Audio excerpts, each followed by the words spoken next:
Here's a drill for advanced students based off number 1, off the first set of Sagitas. When Tuangahe first gave us this, he showed us the general motions, backhand jab, down, uppercut, and then a corkscrew thrust. But he had us do those motions, practicing using the rear heel bouncing to act as a metronome. So we spent a long time just going 1, 2, 3, 4, 5. 1, 2, 3, 4, 5. 1, 2, 3, 4, 5. And the idea was that every technique, every movement in a technique should take the same amount of time. You shouldn't have fast parts and slow parts. And everything is moving together at the same speed. And that's how you get final speed at the end, where you're moving with maximum speed. So I want you to try that. So you're on advanced guard, you come up, jab, and you start, he had to start the bouncing first, that heel's bouncing, and it's acting as a metronome if you actually have a metronome, or you can probably put one on your cell phone these days, you either tick, tick, tick, tick, right?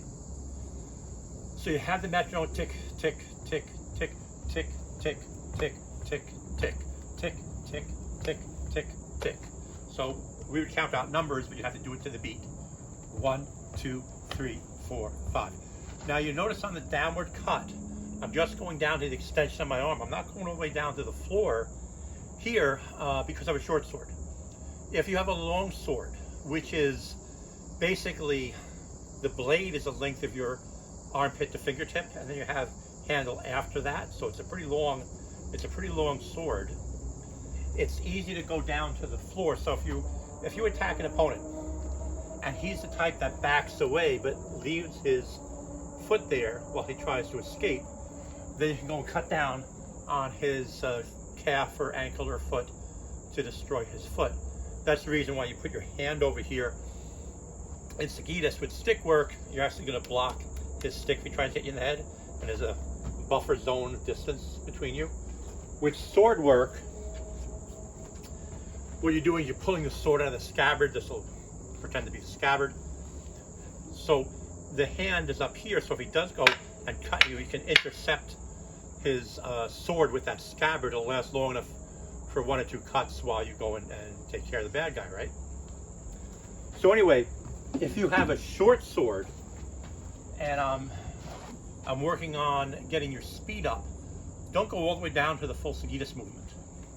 Just down to the point where your arm is at that 90% extension mark. And what I mean by that is your arm is not straight. It only goes down to that natural hang, that angle you have with a natural hang, just relaxed.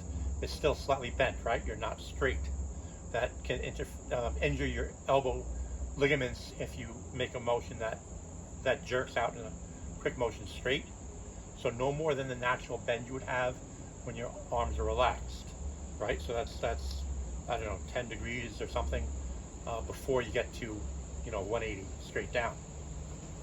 So again, 1, 2, 3, 4, 5. 1, 2, 3, 4, 5. 1, 2, 3, 4, 5.